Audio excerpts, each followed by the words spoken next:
Muy bien, pues bienvenidos a un domingo más a la iglesia.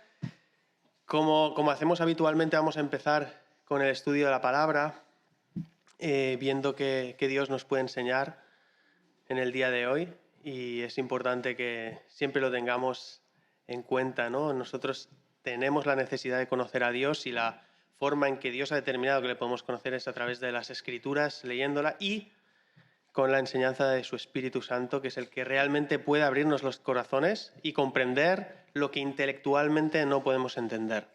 Así que vamos a orar y a pedir su bendición y su poder. Padre, gracias por tu presencia, Tú eres más perseverante que nuestro pecado, Señor. Gracias por tu misericordia, por cómo te acercas, por cómo irrumpes en el último minuto salvando a tu pueblo, a las personas que claman a ti, que lo están pasando mal, pero que te miran en silencio, Señor. Tú respondes a su corazón y tú lo ves todo. Gracias por verlo todo, por ver nuestros pensamientos, por tener compasión de nosotros y por haber entregado a tu Hijo Jesucristo en la cruz. Y queremos tenerlo en cuenta siempre, abrazarnos a ti y que tú hagas crecer tu fuego en nosotros para hacer tu voluntad hasta que vengas dentro de poco. En el nombre de Jesús. Amén. Muy bien. Bueno, si os acordáis, hace unas semanas compartí un texto que tiene que ver con el libro de los jueces, ¿no? Estuvimos viendo Gedeón, sobre todo la primera parte, una parte de la historia de Gedeón, ¿no? Y hoy vamos a ver otro juez. Entonces vamos a ir al libro de los jueces, capítulo 11, y hablamos de Jefté. Para hacer un poco de resumen y para aquellos que a lo mejor no estuvieron la otra vez, o también aquellos que siguen el canal de YouTube, decíamos que el libro de los jueces es un libro histórico, ¿vale? Y es un libro histórico que habla del pueblo de Israel en un periodo aproximado de 400 años, desde que entró a la tierra de Canaán, a la tierra prometida, y finalmente, sin rey, finalmente terminaría en el proceso en que el último juez de Israel, que es Samuel, pues unge a Saúl, que sería el primer rey de Israel y el precursor de David.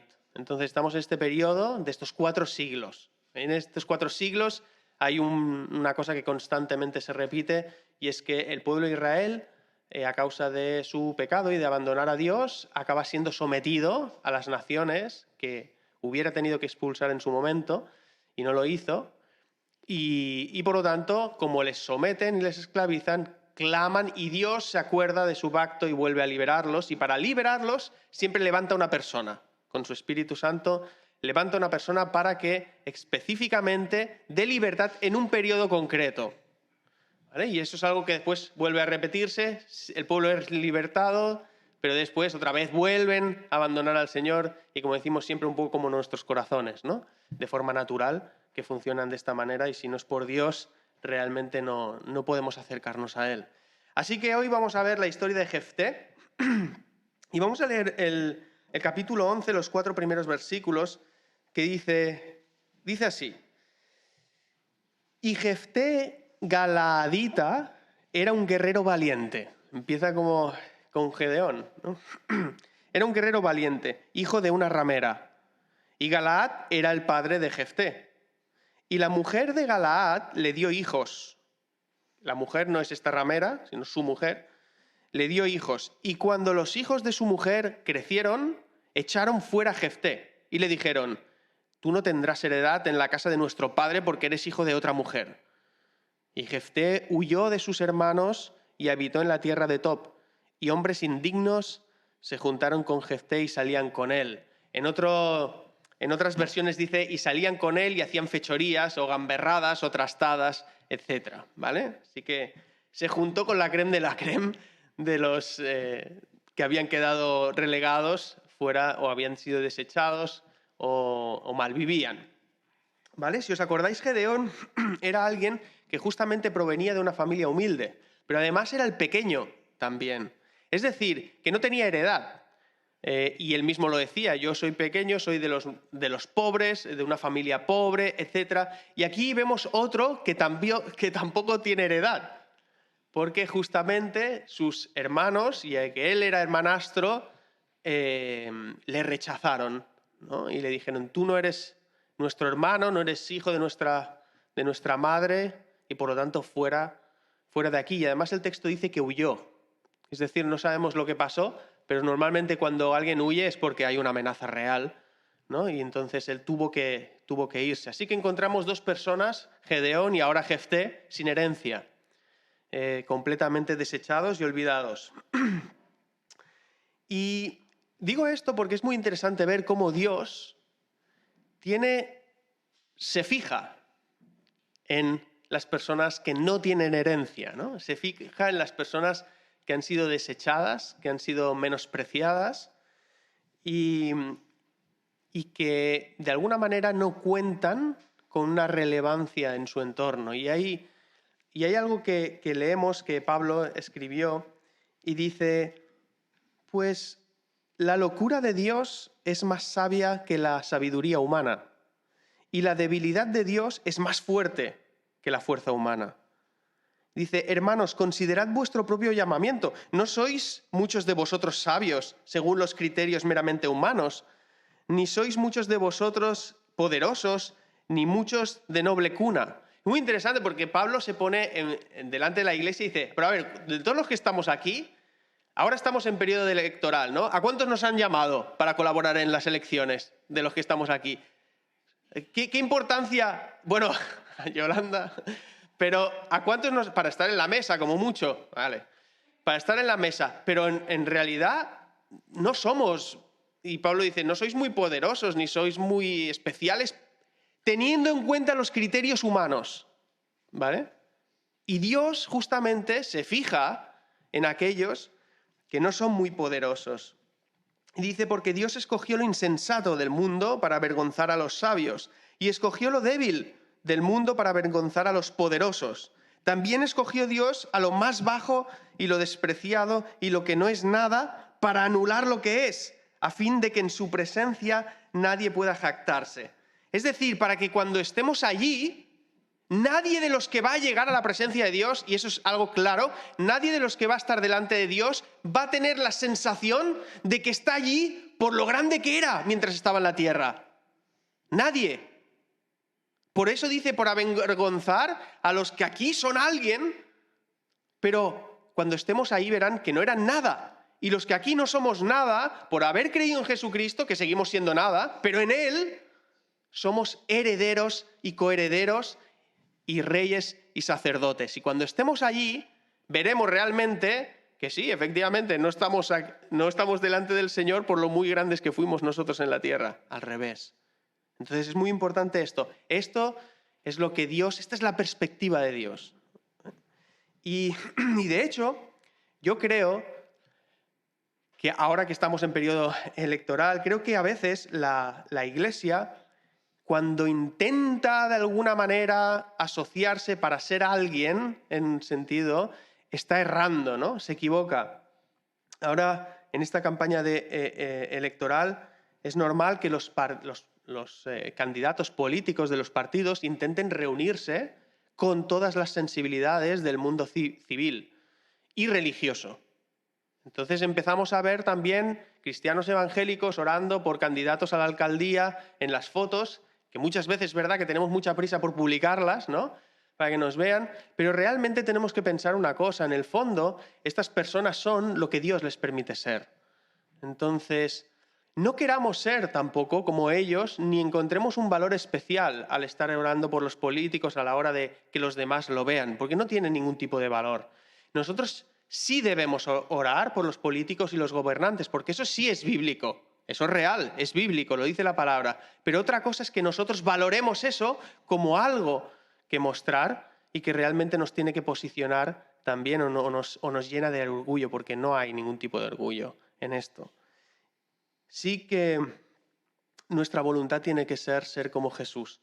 Y Jesús vino y trató a todos igual, no importa si eran muy... De hecho, bueno, sí tuvo reuniones con personas que tenían cierto posicionamiento en el ámbito religioso, pero ellos los acogieron en sus casas, en su casa, porque quisieron que viniera. Pero Jesús nunca tuvo la voluntad de reunirse con los gobernantes ni los poderosos para ser relevante en su sociedad, ¿no?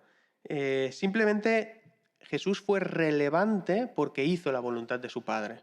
Hizo la voluntad de Dios y obedeció a Dios. De hecho, en momentos en los que él se quedó solo, a los poquitos que tenía les dijo, ¿queréis iros vosotros también? Es decir, ¿cuál fue su voluntad de ser relevante en la sociedad de hoy día? Él estaba dispuesto a quedarse solo. Él estuvo dispuesto a no ser relevante con tal de hacer la voluntad de Dios, su Padre. Y eso es casi irónico, porque él, haciendo la voluntad de su Padre, lo que ganó de las personas y de la sociedad no fue relevancia, fue rechazo. ¿Y dónde terminó? En la cruz. Cuando él hizo la voluntad de su Padre, lo matamos. Pero Dios convirtió su muerte en la muerte más relevante para cualquier sociedad de toda la historia de la humanidad. ¿Nos damos cuenta? ¿Queremos ser relevantes en la sociedad? Haz la voluntad de Dios. Obedécele y serás relevante. Ahora bien, volviendo a Jefté, Dios no se fijó en Jefté porque, mira, iba con un grupo de gamberros y a hacer trastadas y fechorías, sino que se fijó justamente por lo que decíamos, porque él tiene compasión de las personas que haciendo lo malo no se enorgullecen de hacer lo malo y que muchas veces justamente son conscientes de lo que están haciendo, no son arrogantes. Y ahora se abre todo un momento en el capítulo en que se explica qué sucedió. Hubo un conflicto. Y ese conflicto venía por los hijos de Amón, que quisieron hacer guerra contra Israel. Entonces vamos a leer unos versículos más. Estábamos en el capítulo 11, hemos leído hasta el 4 y vamos a leer del 4 al 10. Dice, después de cierto tiempo sucedió que los hijos de Amón pelearon contra Israel. Y cuando los hijos de Amón pelearon contra Israel, los ancianos de Galaad fueron a traer a Jefté a la tierra de Tob. Y le dijeron a Jefté, ven y sé nuestro jefe, para que peleemos contra los hijos de Amón. Entonces Jefté dijo a los ancianos de Galaad, ¿no me odiasteis y me echasteis de la casa de mi padre? ¿Por qué pues venís ahora a mí cuando estáis en apuros? Y los ancianos de Galaad dijeron a Jefté, por esa causa hemos venido a ti, para que vengas con nosotros y pelees contra los hijos de Amón y seas jefe sobre todos los habitantes de Galaad. Y Jefté dijo a los ancianos de Galaad, si me hacéis volver para pelear contra los hijos de Amón y el Señor me los entrega, ¿seré yo vuestro jefe? Y los ancianos de Galaad dijeron a Jefté, el Señor es testigo entre nosotros, ciertamente haremos como has dicho. Y Jefté fue con los ancianos de Galaad y el pueblo le hizo cabeza y jefe sobre ellos, y Jefté habló todas sus palabras delante del Señor en Mizpa. Así que tal como vemos en el texto, es un momento también histórico en que el pueblo de Israel otra vez se ve amenazado por Amón, por el pueblo de Amón. Y el motivo del conflicto es la tierra, otra vez. ¿Cuál es el conflicto hoy entre Israel, Palestina, La tierra. ¿Cuál fue el conflicto entonces? La tierra. Y vemos algo aquí bastante común, y es que los líderes no son los que van a la guerra. Esto acostumbra a ser, ¿no? Lo vemos hoy día. Ellos son los que toman las decisiones, pero los que van a batallar son los chicos jóvenes, son aquellos que, mira, los que normalmente tienen mucho que perder, intentan enviar a aquellos que creen que no tienen nada que perder. Y eso siempre en las guerras. Podemos hacer referencia ahora a la guerra de Rusia con Ucrania, pero pasa siempre, entonces no es una cosa es una cuestión de los seres humanos. Pero, por ejemplo, Rusia lo que hace es darles la libertad a los presos siempre que vayan a jugarse la vida a la guerra. Es decir, Eso ya es desde siempre. Así que ahora los ancianos solicitan a Jefté, el repudiado, que les ayude a combatir a los amonitas, ¿no? Y lo que ocurre, que no lo vamos a leer porque es un poco más extenso, pero lo que ocurre del versículo 11 al 27 es básicamente, nos explica toda la negociación que hace Jefté con los amonitas. Y él envía unos emisarios al rey de Amón y empieza a conversar con él para intentar evitar la guerra. Amón quería quedarse con una parte del territorio y lo que hace Jefté es explicarle, dice, mira, nosotros cuando vinimos con Moisés y llegamos a la tierra de Canaán, llegamos primero a Edom y dijimos a Edom, por favor, ¿nos dejas pasar por tu tierra? Y Edom dijo, no voy a permitirlo. Fuimos a Moab y le dijimos, ¿nos dejas pasar, por favor, por aquí? Y nos dijeron, no. De manera que tuvimos que rodear toda la tierra para ir donde teníamos que ir. Y cuando nos encontramos al rey de los amorreos, llamado Sihón, le dijimos, ¿nos podemos pasar? Y él no solo nos dijo que no, sino que como vio que Israel era una amenaza, decidió atacar a Israel. Y entonces, como decidió atacar a Israel, Israel se defendió y ocupó toda la tierra. ¿Cuándo fue esto? 300 años antes de que ahora los amonitas quieren recuperarla. Y dice, nosotros nunca fuimos a conquistar, nos defendimos, tuvimos la tierra y ahora 300 años después vienes y ¿quieres esta tierra? Dice el versículo 26. Dice el versículo 26. Esto es lo que dice Jefté, a través de emisarios al rey de Amón. Mientras Israel habitaba en Hesbón y sus pueblos, y en Aroer y sus aldeas, y en todas las ciudades que están en las orillas de Amón, 300 años, ¿por qué no las recuperaste durante este tiempo? Por tanto, yo no he pecado contra ti, pero tú me estás haciendo mal al hacer guerra contra mí. Que el Señor, otra vez como juez, que el Señor, el juez, juzgue hoy entre los hijos de Israel y los hijos de Amón. Pero el rey de los hijos de Amón no hizo caso al mensaje que Jefté le envió. ¿Y qué pasó entonces? Y esto sí lo vamos a leer, y que es uno de los episodios por los que más se recuerda la historia de Jefté, y que es un episodio bastante duro y bastante crudo, ¿no? Entonces dice lo siguiente, vamos a leer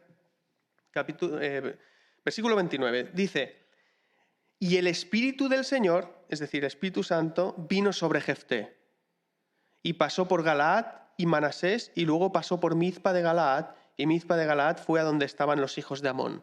Y Jefté hizo un voto al Señor y dijo, si en verdad me entregas en mis manos a los hijos de Amón, sucederá que cualquiera que salga de las puertas de mi casa a recibirme cuando yo vuelva en paz de los hijos de Amón, será del Señor o lo ofreceré como holocausto. Y Jefté cruzó a donde estaban los hijos de Amón para pelear contra ellos, y el Señor los entregó en su mano. Y los hirió con una gran matanza desde Aroer hasta la entrada de Minit, 20 ciudades, hasta Abel-Keramim, y los hijos de Amón fueron sometidos delante de los hijos de Israel. Cuando Jefté llegó a su casa en Mizpa, he aquí, ¿quién salió a su encuentro? Su hija, su única hija. Era ella su única hija, y fuera de ella no tenía hijo ni hija. Y cuando la vio, él rasgó sus ropas y dijo, ¡ay, hija mía! Me has abatido y estás entre los que me afligen, porque he dado mi palabra al Señor y no me puedo retractar. Entonces ella le dijo, Padre mío, has dado tu palabra al Señor, haz conmigo conforme a lo que has dicho, ya que el Señor te ha vengado de tus enemigos, los hijos de Amón. Y ella dijo a su padre, que se haga esto por mí, déjame solo por 2 meses para que vaya yo a los montes y llore por mi virginidad, yo y mis compañeras. Y él dijo, ve, y la dejó ir por 2 meses. Y ella se fue con sus compañeras y lloró su virginidad por los montes. Y al cabo de 2 meses ella regresó a su padre, que hizo con ella conforme al voto que había hecho. Y ella no tuvo relaciones con ningún hombre, y se hizo costumbre en Israel que de año en año las hijas de Israel fueran 4 días en el año a conmemorar a la hija de Jefté Galaadita. Es un episodio muy duro. Luego podemos entrar a revisar porque aquí hay opiniones varias y depende de la versión de la Biblia que uses. Hay aquí una conjunción que cambia y es lo ofreceré en holocausto, será del Señor, o lo ofreceré en holocausto, o será del Señor y será sacrificada como holocausto, ¿no? Entonces es un texto que tampoco al final acaba de ser del todo claro, aunque para mí creo que explica lo que todos entendemos que explica el texto. Lo que pasa que es fuerte, ¿no? Y sin duda a nosotros nos choca mucho porque es la palabra de Dios, pero no debemos olvidar que la palabra de Dios, la Biblia no es un cuento de hadas, la Biblia no es Harry Potter, ni es La Bella y la Bestia, ni cualquier película de Disney. Esto pasa muchas veces cuando el mundo reacciona y dice, oh, pero es que la Biblia dice unas cosas bárbaras, ¿no? Y luego ves las películas que echan por la tele y son más perversas, incluso documentales, más perversas y hacen más daño que cualquier otra cosa que te puedas encontrar. Pero se acusa a la Biblia desde el mundo porque ¿por qué? Porque en su mente no reconocen esto como una palabra de Dios veraz, lo reconocen como un cuento. Entonces, claro, ¿quién va a publicar cuentos en los que salgan este tipo de historias? Pero no, la Biblia es un libro histórico. Y como libro histórico que tiene en cuenta personas, tiene en cuenta las personas tal como son, cometiendo auténticas barbaridades, con cosas buenas y con cosas malas, y pifiándola y viendo y explicando cómo Dios, dentro de ese contexto pecaminoso que es el mundo en el que vivimos, Dios abre caminos de gracia. Pero evidentemente, o sea, corazones totalmente desviados, totalmente, como los nuestros. Pero podemos ver varias cosas aquí. Y, en primer lugar, el Espíritu de Dios, el Espíritu Santo, el Espíritu de Yahweh, como aparece aquí, viene para actuar de una forma concreta con este líder, que es liberando en una guerra al pueblo de Israel. Específicamente para eso, ¿no? Pero y sabemos que desde que Jesús resucitó, todo aquel que ahora cree en Él, se arrepiente de sus pecados, recibe el Espíritu Santo como don y es sello de salvación. Y es distinto a lo que vemos en el Antiguo Testamento, ¿vale?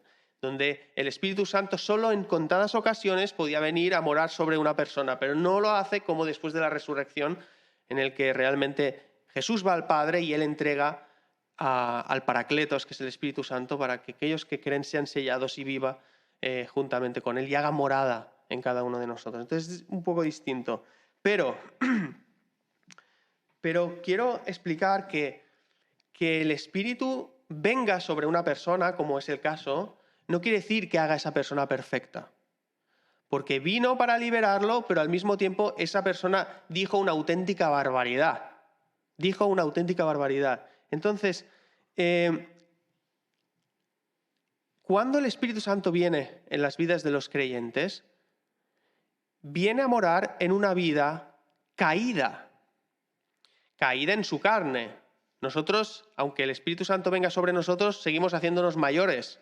Los días pasan, perdemos la fuerza, vienen enfermedades y tenemos aquí el mismo destino que cualquier otra persona, aquí, ¿vale? Lo que pasa es que luego todos respondemos ante Dios y Dios tiene planes más allá de la muerte terrenal, ¿no? Pero, por ejemplo, Pablo también dice en Gálatas, dice, porque el deseo de la carne es intensamente contra el del Espíritu, y el del Espíritu es contra la carne, pues estos se oponen el uno al otro de manera que no podéis hacer las cosas que deseáis. Es decir, que aun cuando el Espíritu vive en nosotros, lo que hay es un conflicto interno de enormes proporciones, en el corazón, en la mente. Eso lo vemos aquí en Gálatas, lo vemos en Romanos también, cuando Pablo va meditando, ¿no?, sobre cómo puede ser que aquello que yo sé que es bueno y que deseo hacer no puedo hacer porque hay otra ley en mis miembros que justamente desea hacer las cosas que no debería hacer. Entonces hay un conflicto auténtico. Por lo tanto, el Espíritu viene, pero no hace perfecta a las personas, aunque ante los ojos de Dios los redimidos sí ya son perfectos en un sentido eterno, ¿vale?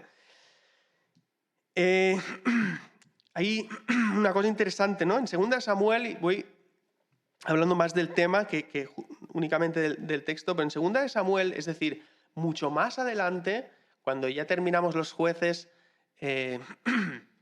Saúl es rey, Saúl le es quitado el trono, se le da a David, Dios hace prosperar a David y Dios viene sobre David, el Espíritu Santo viene sobre David, pero él también comete barbaridades, ¿no? Y nos explica cómo el rey David, después de haber cometido asesinato y adulterio, vino el profeta Natán con la palabra de Dios para confrontarlo con lo que había hecho. Y es cuando le explica esa historia del carnero, de cómo aquel rico tenía muchos carneros, pero quiso el carnero de otra persona que solo tenía uno. Y entonces David se indignó y dice, esa persona es merecedora de muerte, ¿no? Y entonces dice, pues tú eres esa persona. Y entonces ahí es cuando David se desmorona. Y es muy interesante ese texto, porque ese texto dice David, entonces David dijo a Natán, he pecado contra el Señor. Y le dijo Natán, tu pecado ha sido borrado, no morirás. ¿Y qué pasa después?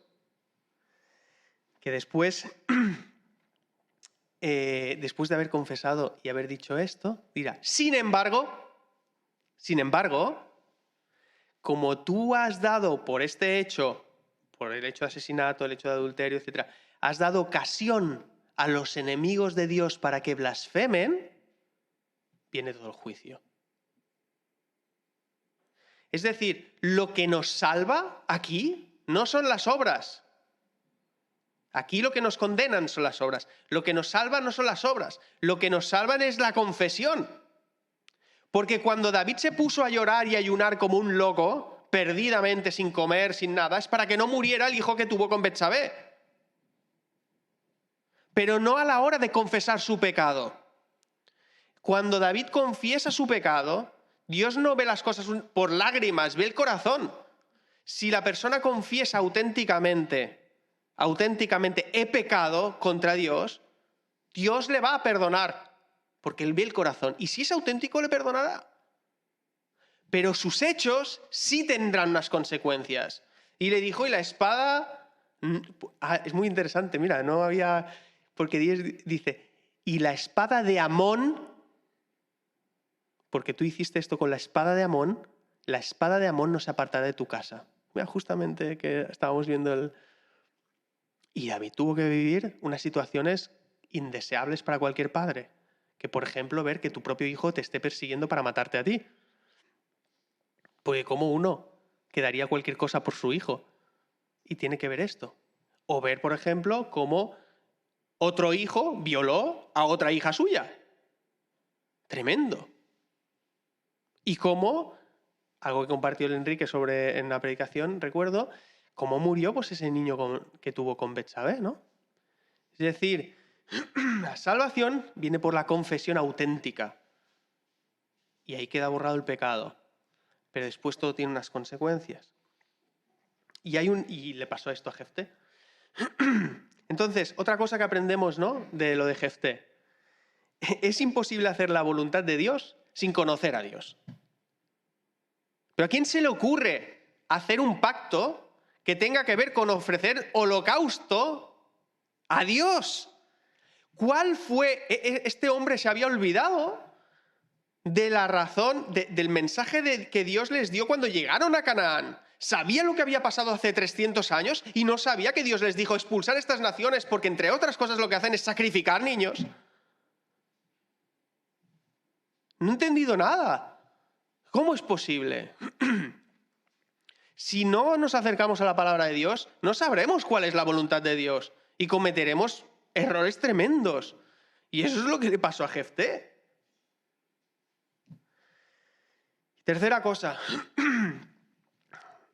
no podemos comprar la liberación de Dios.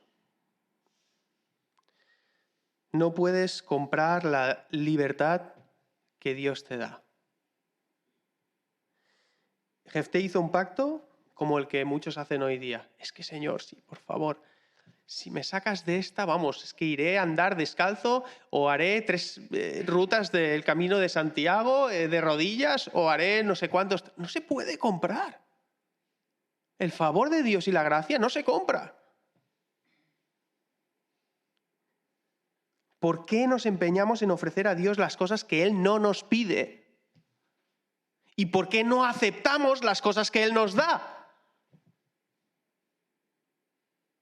Porque nuestra culpa nos indica constantemente que tienes que pagar un precio. Entonces viene Dios con su gracia y te dice, no, el precio está pagado. Y dice, no puedo soportar lo que esté pagado. Sí, está pagado. El Salmo 50 dice, no me complazco en tus sacrificios. Ofrece a Dios el sacrificio de acción de gracias, porque para el hombre pecador, hasta dar gracias significa un sacrificio, porque tú estás reconociendo que no hay nada que puedas hacer para disfrutar de esa salvación.